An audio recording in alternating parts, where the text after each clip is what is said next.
Hello, my most excellent Monster Rangers. It's Donna again, and today we are going to work on the blessing of the thread and some new stitches. Welcome.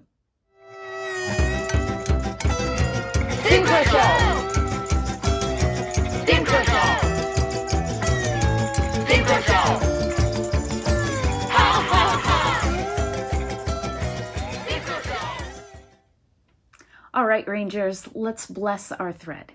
To bless the thread, you need some specific items, and those are a Conjure Guard bandana, a cup of tea or your favorite beverage, any choice, your needle, thread, and your magic rock. That's all you need to bless the thread. So let's get started. The first thing you're going to do before you start the actual blessing is to just sit and take a deep breath.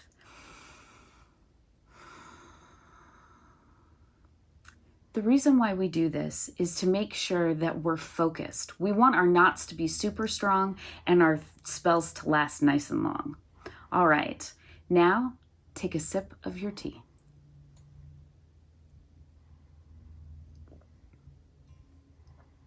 All right, take your clean finger, dip it in the tea, and place a drop of tea right on your magic rock. Once you've done that, the next step is to take your needle and to tap your needle 3 times on the magic rock. You don't have to count out loud, but if you'd like to, you may. 1, 2, 3. Set your needle down and then take your magic rock. Your magic rock will touch your thread, any of the thread that you're blessing today. And on the last thread, say these words out loud or quietly to yourself. May my knots last long and this spell last long. That's it. You're done. All right, Monster Rangers, let's go ahead and get started. You should have all your supplies with you. The materials list is right here on the handout. I'm not going to go too in depth to this time because we've already done this together once before. Just make sure that if you're sewing along with me that you have your thread and your hoop and your needle and your tea all ready to go. So let's go ahead and get started. Today I am going to sew on black cloth. I grabbed one of our black bandanas and I am going to use white transfer paper.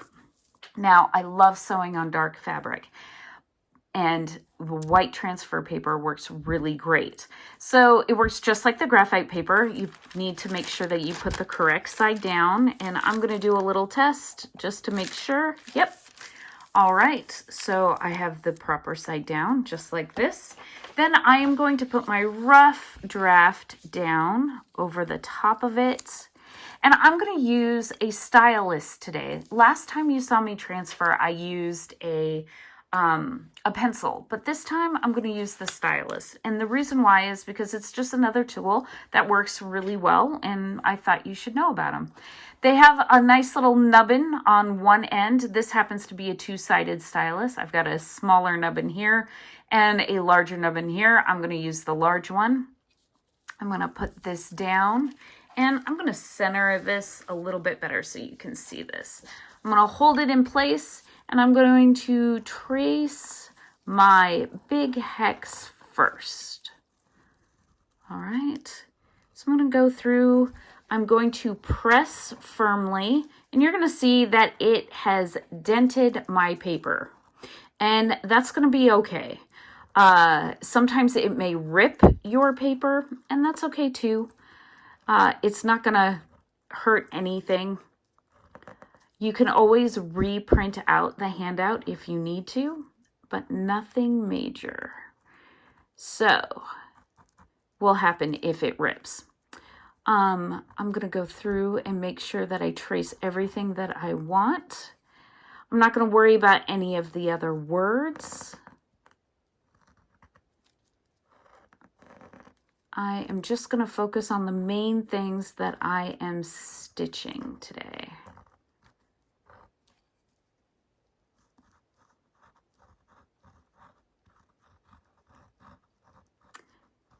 All right. And I want want to make sure that I put in these little bullion dots. I'm not going to worry about any of the words or any of these little practice drawings right here, but I am going to double check to make sure that I got everything. And yes, I did get everything. All right, we are ready to go. I'm going to set my handout off to the side. And again, I am going to use a hoop so that I keep my work flat and you can see it easier. My goal is to keep it in frame.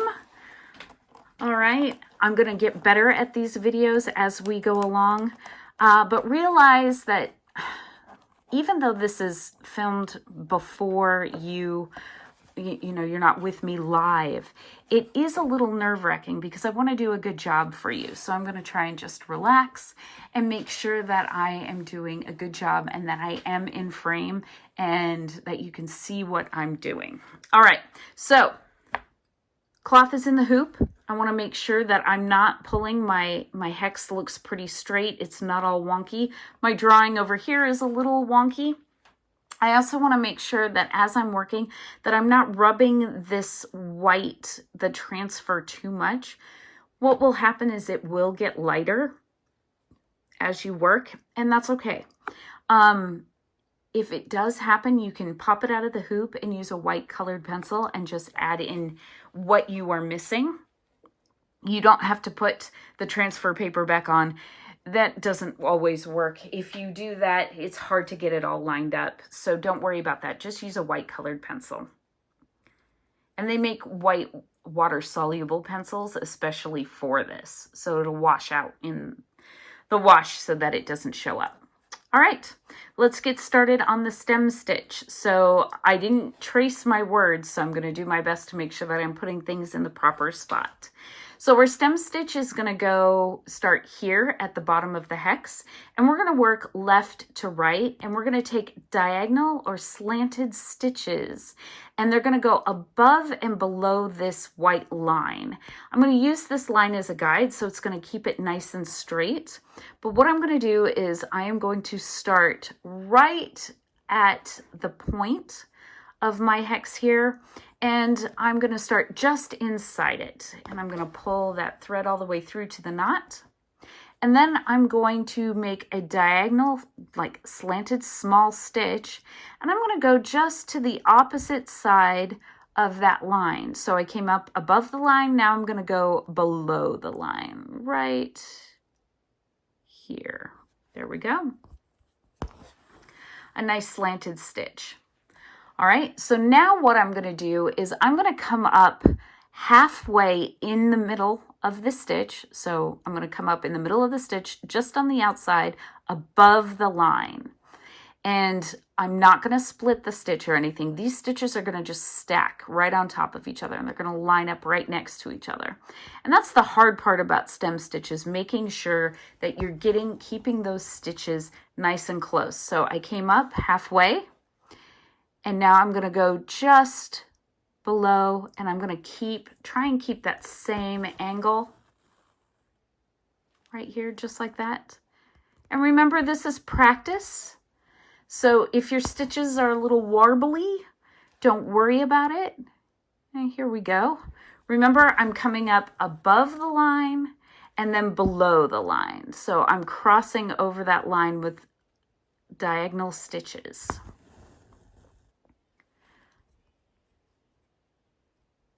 All right. Oh, there we go. My bandana is a tighter weave. I probably could have used a needle with a little larger eye, but we're going to go with it. So you're going to hear a little pop every now and then. All right, so here we go. One more stitch, halfway in the middle.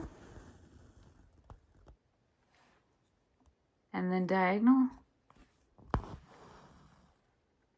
All right, so there is my stem stitch. The great thing about this stem stitch is that I'm going to pull some of my fabric underneath it. There you go. That makes it nicer. The nice thing about this stem stitch, and see, I got a little too much space between those last two stitches. The this stem stitch is great for, oh, and I made that stitch small, doing curves. It's great for stems of flowers, leaves. Let's get back into this. And it's also great when you need to sign your name. So if you ever want to put your name on your uniform and you want to do it in cursive, this stitch is really great. You just keep tiny stitches and, oh, I got a knot. Let's undo this knot.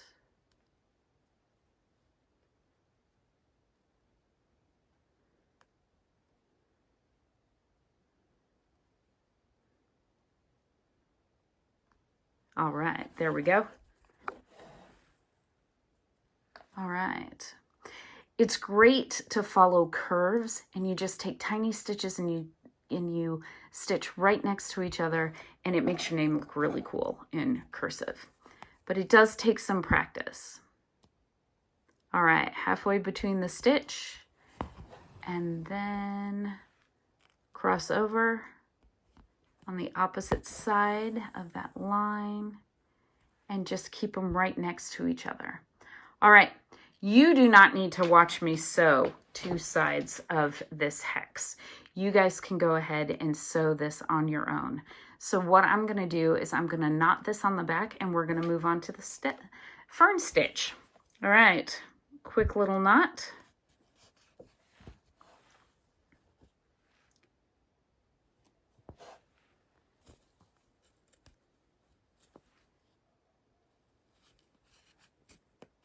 All right, and of course my scissors have disappeared. Nope, I found them.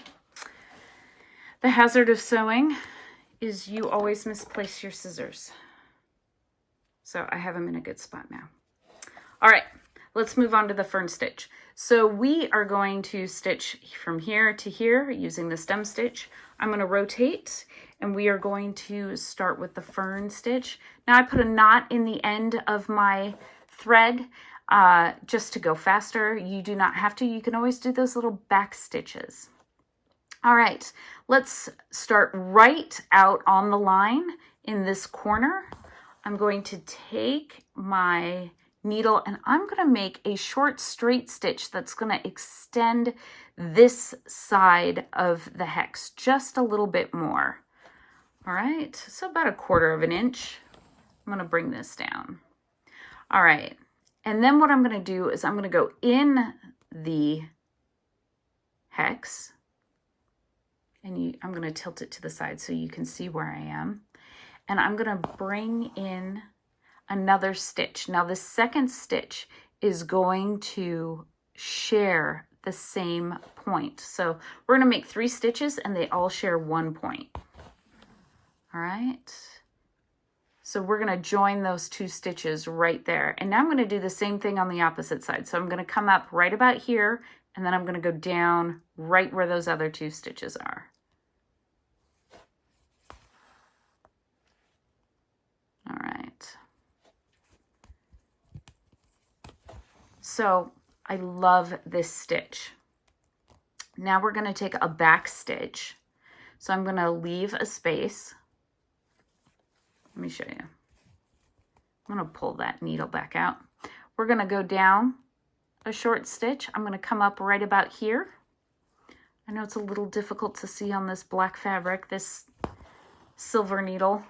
And now I'm going to bring my stitch down right next to that, where those 3 stitches were. Okay, I'm going to cover that line. And then I'm going to bring 2 outward stitches again. So we're just repeating the same 3 stitches all the way across. So I'm going to start here and then join that first stitch. And I'm going to come here. And I'm going to join those stitches together. And then I'm going to repeat. So it's just 1, 2, 3, 1, 2, 3. 1 stitch on the line, 2 stitches sticking out. So this is great for rosemary. You can make them a little longer for that. You can do a really cool decorative border on your collar of your uniform. That would look really good.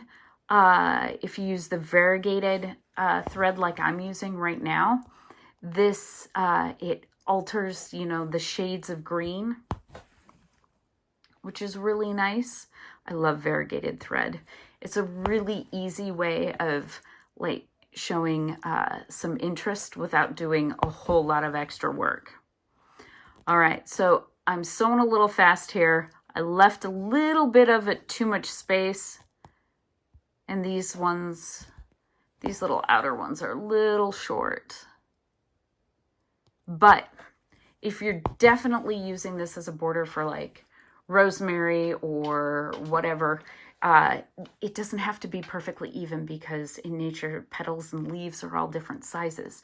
So they can be a little irregular. Or if you like them regular, you can draw them out beforehand, and you can make them all nice and perfect as you go. All right, so this fern stitch is super simple, and I think you're gonna really like it. It's nice and quick. So again, you don't need to watch me fill this whole thing. So I'm gonna go ahead and knot the back of this and move on. I was really impressed with all the work you guys have done with the last lesson. You guys are doing amazing work, and I want you to keep it up. That is really great. I'm super impressed. Oh, come on. All right. So let's take the fuzz off my hand. Tie a knot. And we have done stem stitch. We've done fern stitch. Now we're going to go all the way over here, and we're going to do the chain stitch. Now, the chain stitch is a little more difficult. And don't stress out about it, but it has a loop in it. So you're not going to pull your thread all the way through. All right, so we are going to start here, okay? And we're going to sew down this way. So what I'm going to do is I am going to bring my needle up from the back on the left side of the line, right here, and then just right next to that line. I want to keep my stitch close, so it's going to be small. So I'm going to bring my needle up right here, and then I'm going to go down just on the other side of the line. So here we go. I'm going to bring my needle up right next to the line, like so.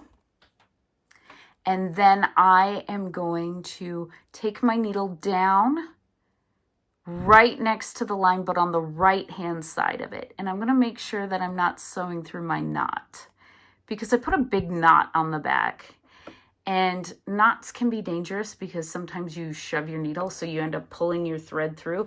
I've done it 100 times. So just take a deep breath and take the time to check where your needle is going. All right, so I had pulled my needle out of the way. Now I have a giant loop here, and I'm going to leave it as a big loop. It will get smaller to make that small link of the chain. But what I want to do is I want to decide how big my loop is. So I need to bring my needle back up from the back to the front. And so I'm going to do that right about there. I'm going to make about 1/4 of an inch link. All right. So I am going to squish this thread down so I can see what I'm doing. And I'm going to bring my needle out. You can see that. About 1/4 of an inch away.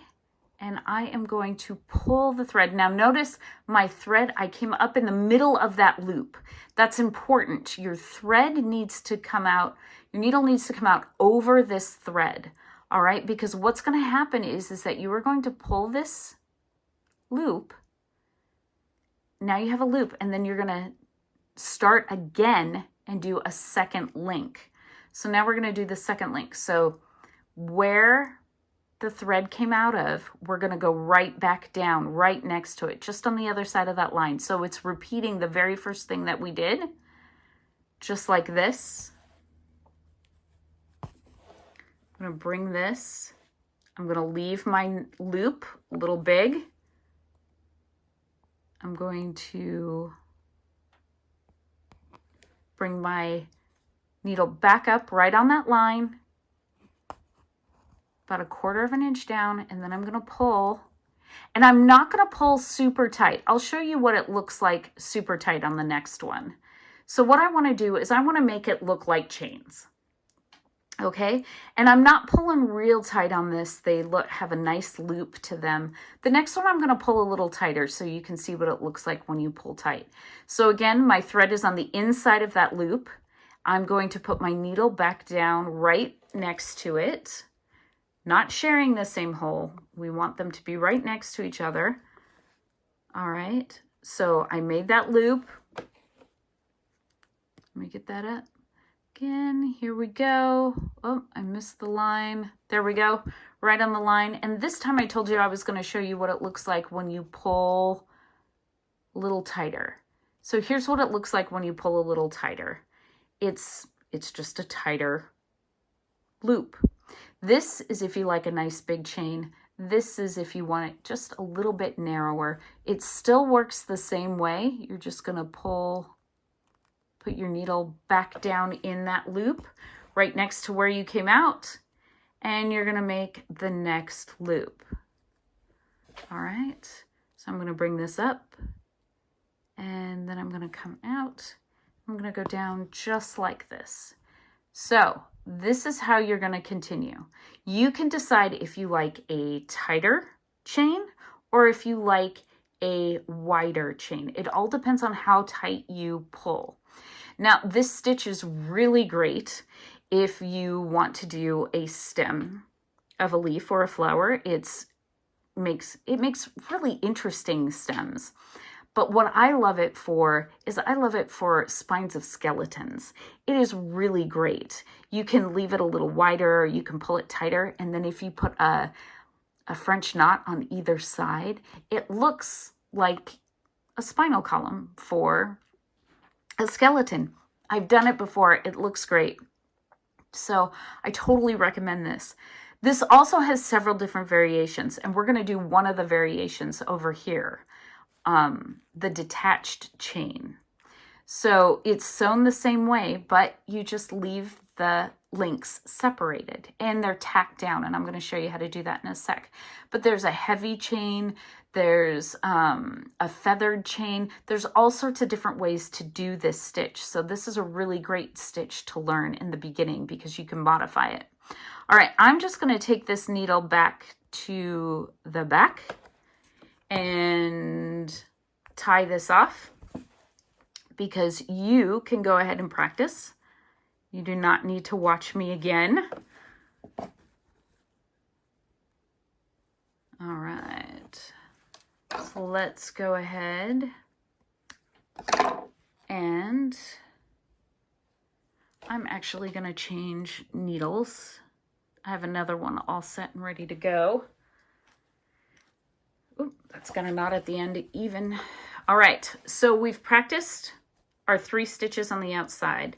Now we're going to take the chain stitch that we just learned. We're going to move it over here, but we're going to take it apart. And it's going to be individual links. And the cool thing about this is that if you wanted to draw a clover, you could make it look like a clover. Or if you wanted to use blue or orange, you could make a daisy out of it. Sometimes this stitch is called the lazy daisy chain too. So it's a really great versatile stitch. So here we go. All right, we are going to do this one on the left. So we're going to start at the bottom of the petal. I'm going to come out here and then we're going to make that loop. I'm going to go down right next to where I came out. And then we're going to come up right in the middle, which is just exactly what we did here. But instead of starting another loop, we're going to just sew a little small stitch. So let's do this now. All right, I'm going to bring this needle to the front, and I've got a big ugly knot on the back. So what I'm going to do is I'm going to pull that knot out of the way with my finger so that I don't put my needle through it. And I'm going to pull this through. All right, so here is my loop. And again, I'm going to leave it a little big so you guys can see what I'm doing. All right, so this will be my loop when I pull this through. So what I'm going to do is I'm going to come up right, see how there is, I'm moving it out of the way. See how there's this line right here at the top? This is going to be our stitch. So I'm just going to bring my needle right up at the center inside the loop. There we go. Now I'm going to make sure that my loop goes over this. All right, because I want that thread to go over it. I want this to make a nice loop. All right, so there's my loop. I'm going to tighten it up just a little bit, and then I'm going to put it down just on the other side of the thread. So here I am in the loop. I'm now going to make my thread go down on the outside of my loop, just like so. All right, there's my loop. Now you can pull it a little tighter to make sure it looks nice and the size that you want. So let's do another one. All right, I'm going to come up over here.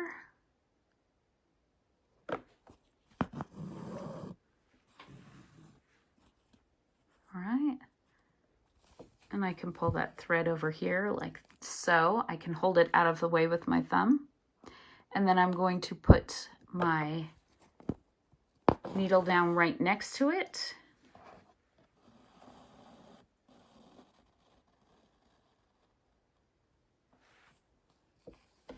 All right, my thread's starting to twist a little bit. I'll show you how to untwist it. I'm going to bring my needle right up in the middle. Now, this little stitch that you're making to tack down the loop, you can make it long or you can make it as short as you want. Do you see how I pulled too tight? I pulled too tight when I started my next chain. So I was not paying attention. There we go. There, that one looks really nice. Let's do one more.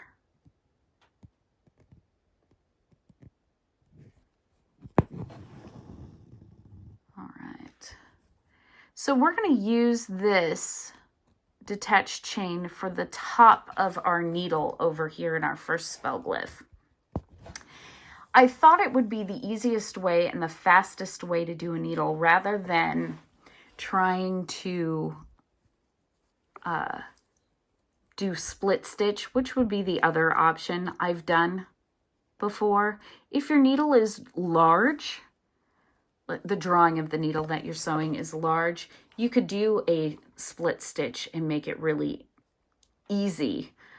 But if you have someone small like this, this is going to work out really well.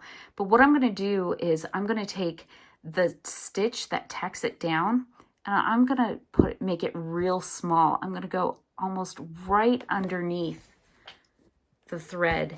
I'm going to try and keep that tacked down as neat as possible. See how that was real small and it's almost hidden?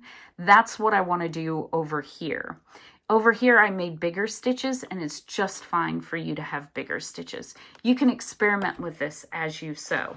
All right, so let's go ahead and do the needle and we're gonna sew some of the thread using the stem stitch. And then we're gonna move on to the bullion stitch, which is our most challenging stitch of the class for this one. All right, let me tie this off. Oh.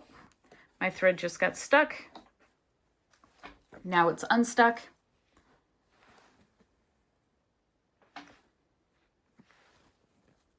All right, let's go ahead and cut that off.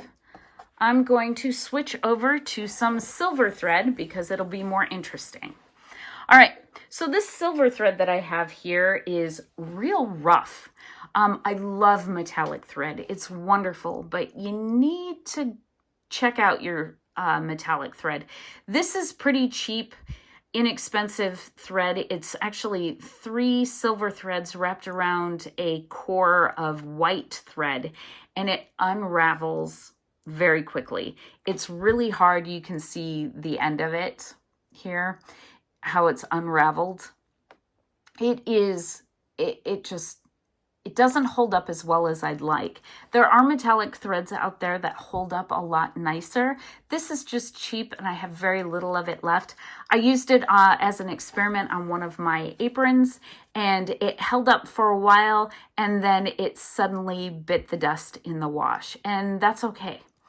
I can wear that apron at home and I cook in it. So now it's very useful. All right, I'm gonna bring my needle up and we're gonna make 1 detached chain at the top of my drawing for the needle. And I put a knot in the back again because this is so thin and I wanna do it fairly quickly. I'll put my knot in. If you take real tiny stitches, you can do some tiny stitches and hide them underneath, but I'm not gonna worry about that right now. All right. So here is my loop. And again, I want to make sure that I am doing a nice tiny stitch up at the top because I want that to be as much as a loop as possible. You know what I'm going to do? I'm going to use the back end of my needle and I'm going to make this loop a little bit bigger. I'll pull that out. There we go. So then I can see where I want my top of the loop to go. I'm going to come up in the middle of that loop and then I'm going to pull on that loop. All right. And then I'm going to go underneath. You can probably hear how rough this thread is. It is pretty rough. All right. And now I'm going to take 1 long back stitch. I'm going to go all the way down. And then I am going to go right in the middle because I didn't get those very close. They're kind of far apart. I'm going to go right in the middle of that. All right, there we go. So the eye of my needle is a little big, but that's going to be okay. All right, I'm going to pull this a little tight. I'm going to knot this off on the back.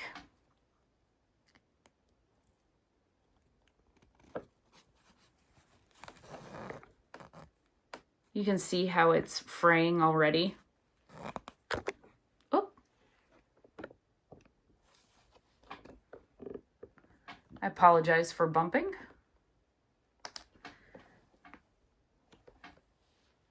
There we go.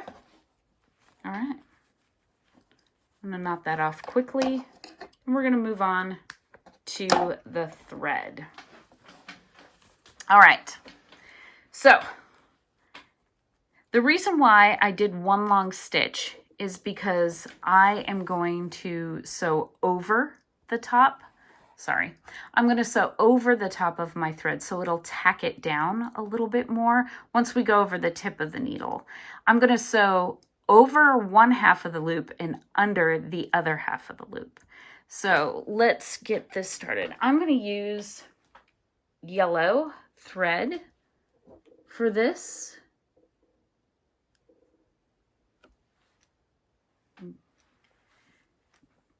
And we're going to use the stem stitch. Now my stitches are going to be fairly small. And again, I'm going to work left to right. So we're going to go left to right. I'm going to start over here. And remember how we went over the line diagonally. So we're going to pull through here.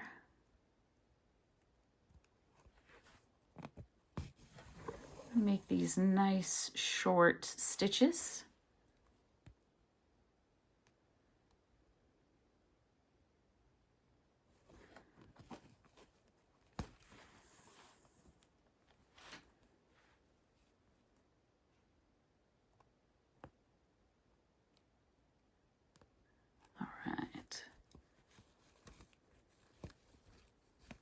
I grabbed something on the back. I did. I sewed through my knot. I thought I had missed it. There we go. I'm being kind of rough with my stitches. I apologize. All right. And I'm spacing them out way too far. All right. There we go. Let's get this way focused.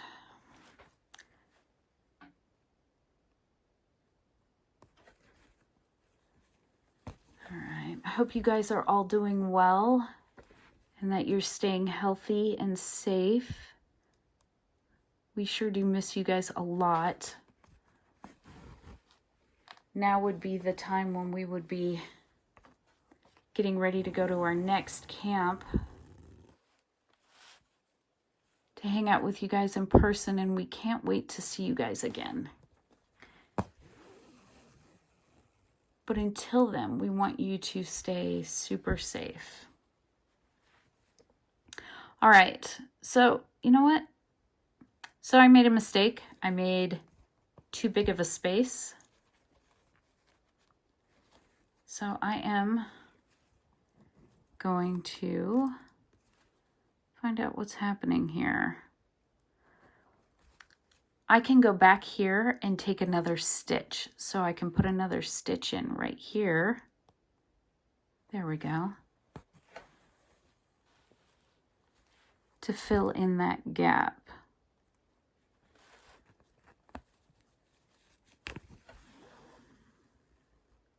All right, that looks better. Now what I'm going to do is I'm going to take this stitch and I keep getting my thread stuck. I apologize. I have this great table set up, but I have a clamp over here that I keep getting stuck, bringing my thread out the wrong way. All right, I'm going to bring my thread over this half of the loop.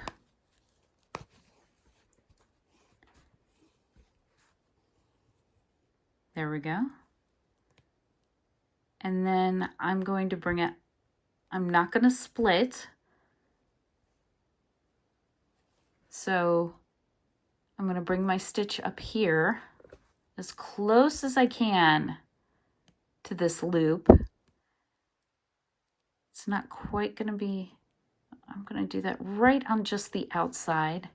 So it'll be a second stitch that goes over. There we go. Just like so. Yours may not have a second stitch, and that's okay. That goes over the loop, I should say. Now, if you do not want to do the stem stitch, like I'm doing here for this, you can do split stitch or a back stitch. Now, this stitch, I'm going to take my needle and I'm actually going to go under my thread. I'm shoving it literally under the thread because I don't want to go, there we go. I don't want to go over this half. I know I'm making this complicated, but I believe in you. I think you can do it. If you choose back stitch, do it. If you choose back split stitch, you can do that. Anything that works for you, because stem stitch does take practice.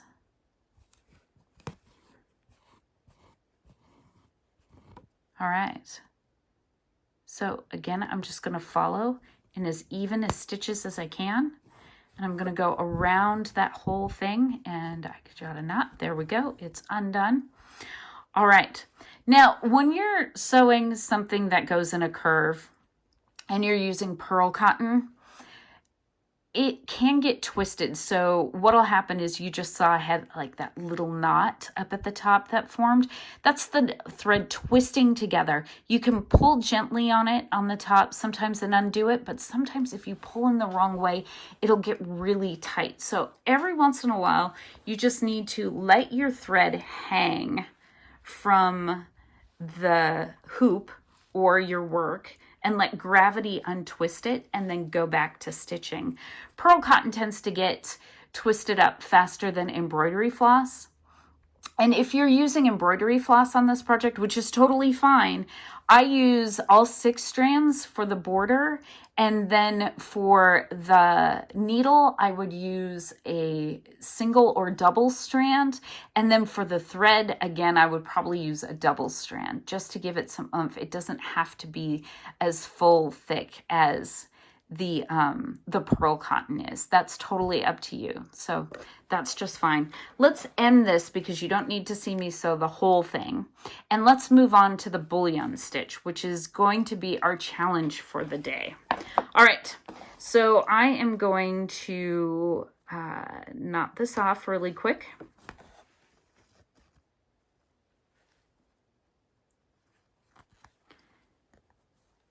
And end this so that I can come back to it later. Put this off to the side. And we're going to use yellow thread for the dandelion. And I am excited about this stitch and I'm terrified about this stitch. It's not an easy knot, but if you can do a French knot, you can do this. What makes this stitch easier is the type of needle that you use. So I'm swapping out my needle and I'm using what is called a milliner's needle.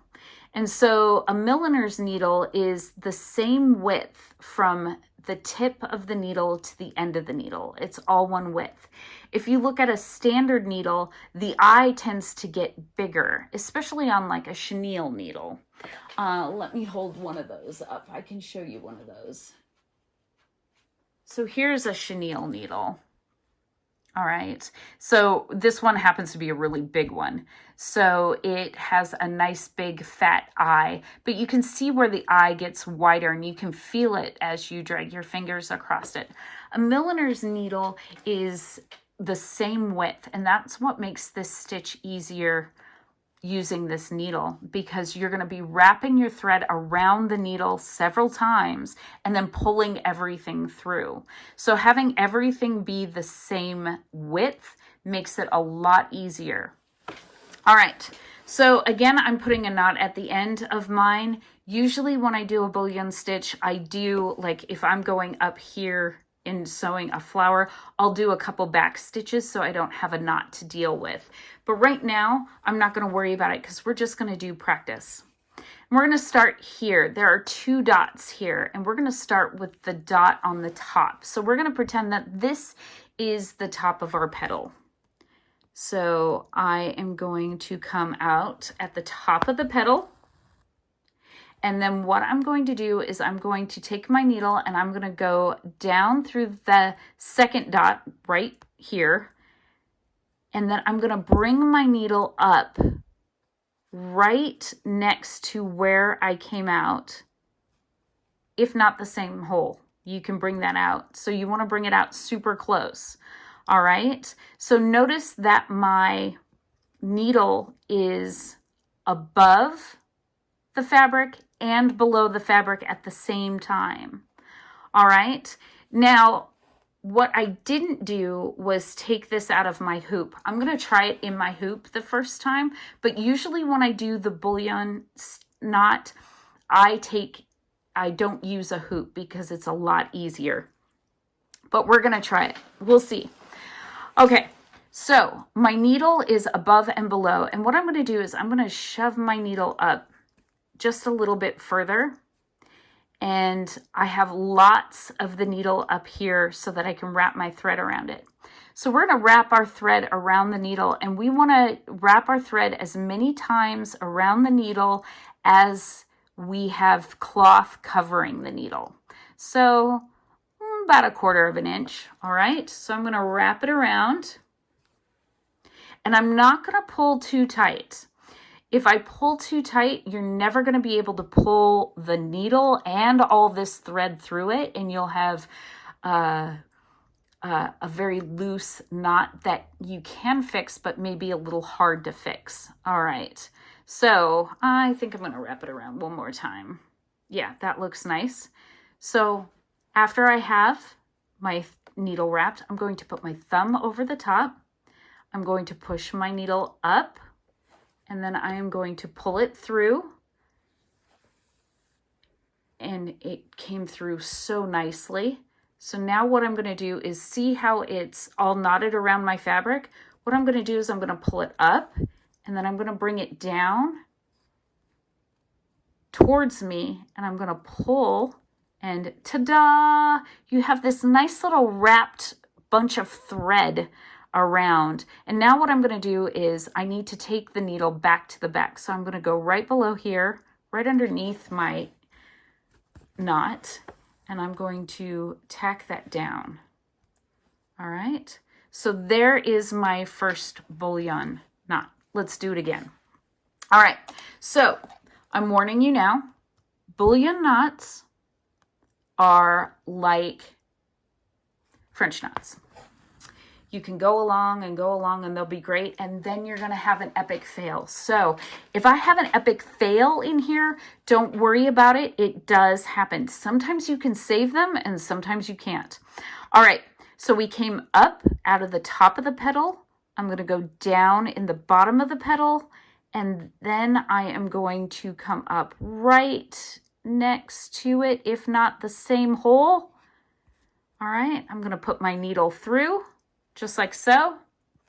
And then I'm going to wrap my thread around, and this one's a little bit longer. And again, I'm using a variegated yellow, so there's some white in this. Yeah, I like that. Let's do one more. All right, sometimes I do it a little longer so that it puckers a little bit, especially on petals. And I'm going to pull that through. This is so much easier if you use a milliner's needle. If you do not have a milliner's needle, don't worry about it. All right? You can still use a regular needle. I've used a regular needle for most of the time. I just got myself some milliner's needles. And this makes it so much easier. Even in the hoop, I can do this. But what you need to make sure of is, I'm going to do one more up here. What you need to make sure of is that you, when you are wrapping your thread, you don't wrap it so tight that you can't pull the needle through. If you can't pull the needle through, that's when you have this ultimate failure. All right, and it's not bad. You are able to fix it. But this needle, it goes through so nicely. Then I'm going to pull this nice and tight and then go down. I didn't get my second one pulled as nice. I left it a little loose. All right, so there are three practice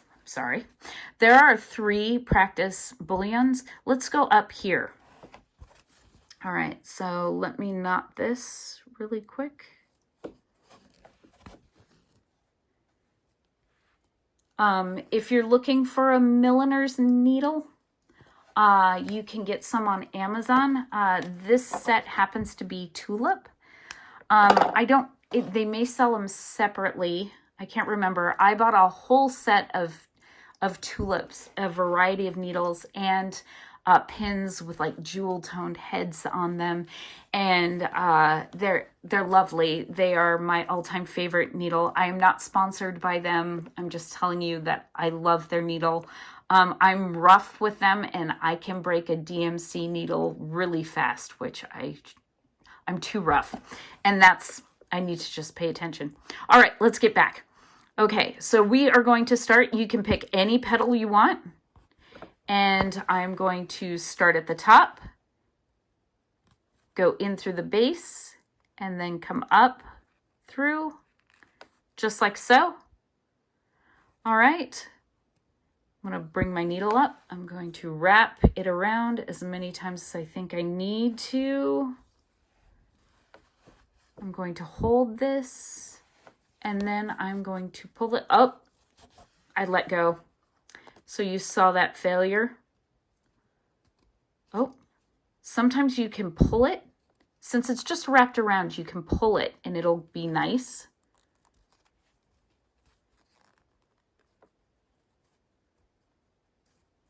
And notice I'm kind of shoving up on the thread to move that up. If it's a little wider at the top, that's okay.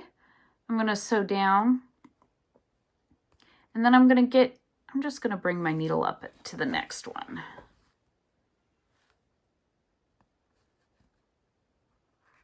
All right, there we go. I'm going to bring this around. Now, these bullion stitches can be overlapped. Oh, see, I'm having failures. All right, it's okay. I got cocky. All right, fix this up. You can overlap these. You can make them longer or shorter, do whatever you want, and you are going to make a beautiful flower. So I'm going to show you a finished one. That was my practice earlier that I did not use a milliner's needle with, and my practice was really rough. I have to tell you, this is the second time I filmed this video because the first time was a catastrophe, but the flower turned out nice. All right, so let me turn this around. So this is my first attempt in my practice. All right, and this is what my lovely dandelion looks like. And the great thing about it is that it's pretty quick and it's dimensional. Artists use these, embroidery artists use this technique to make little bears. They make roses. They make the cutest little sheep. Oh my gosh, they're so cute. This bullion knot has all sorts of uses, and it's quick and it's dimensional. You guys are going to have fun with this. Just keep practicing and use it wherever you want to. All right, so we have made it through all of our stitches that we needed to learn today. Now, the bottom of the dandelion, I'm not going to go ahead and sew because we did that last time in our first lesson where we did the leaf stitch, and then you can do whatever stitch you want for the stem. So you can pick what you would like to do for that, and you can pick what you would like to do for the focus glyph. The focus glyph this week is the conjure guard because we're talking about blessing our thread, and we learned how to do that. And we have completed lesson 2. You guys, thanks for sticking with me, and keep working. All right, my most excellent Monster Rangers, that concludes lesson 2 in RangerCraft, the blessing of the thread. And you guys, I hope you enjoyed it, and I hope that you keep stitching. It is so great to see what you guys are doing. You're doing such a good job. I am so proud of you. And thank you for joining me, and thank you for making me a more technical person and making me a better stitcher. So with that, from headquarters, we say goodbye and ka!